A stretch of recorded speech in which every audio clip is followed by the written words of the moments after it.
Introduction.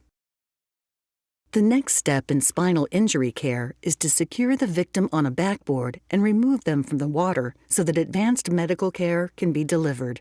A backboard with at least 3 straps, head immobilizer, and head chin straps will be used to secure the victim.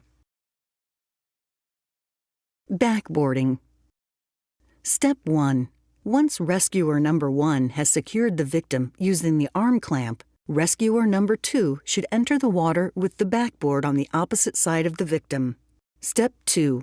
Rescuer number 1 should continue forward motion so that the victim remains as horizontal as possible. Rescuer number 2 should then press the backboard underwater using a wide grip, forcing it to float upwards under the victim.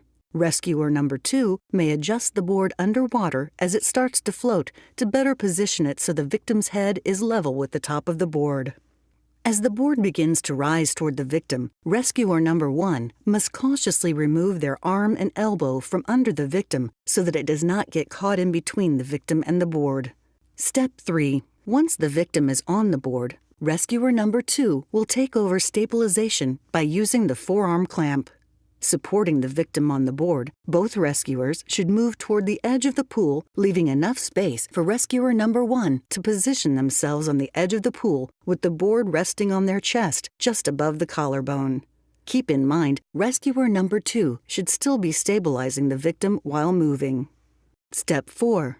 Once the board has been positioned at the edge, rescuer number 1 will take over stabilization of the head and neck by placing their forearms on the edge of the board and hands on each side of the victim's head. This will allow rescuer number 2 to secure the victim's body.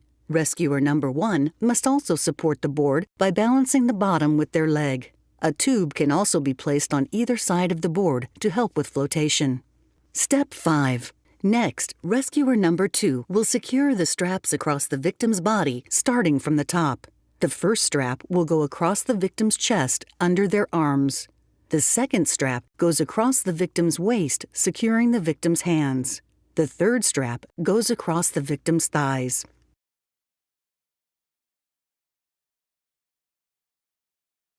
Step 6. Rescuer number 2 will now locate the 2 head immobilizers, making sure to use the straight side against the victim's face. Rescuer number 2 will force rescuer number 1's hands out of the way to place the head immobilizers on the Velcro pads.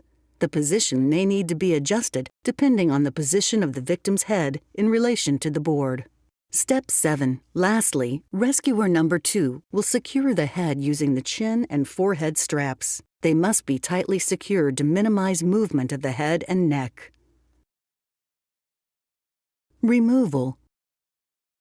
Step 1.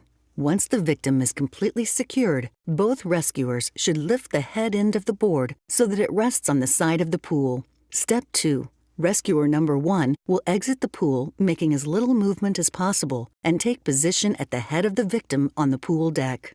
Rescuer number 2 will take position at the foot end of the board. Step 3. Sliding the board on the deck, rescuer number 1 will slowly pull the board out of the water with the help of rescuer number 2. Begin continued assessment of the ABCs until emergency assistance arrives.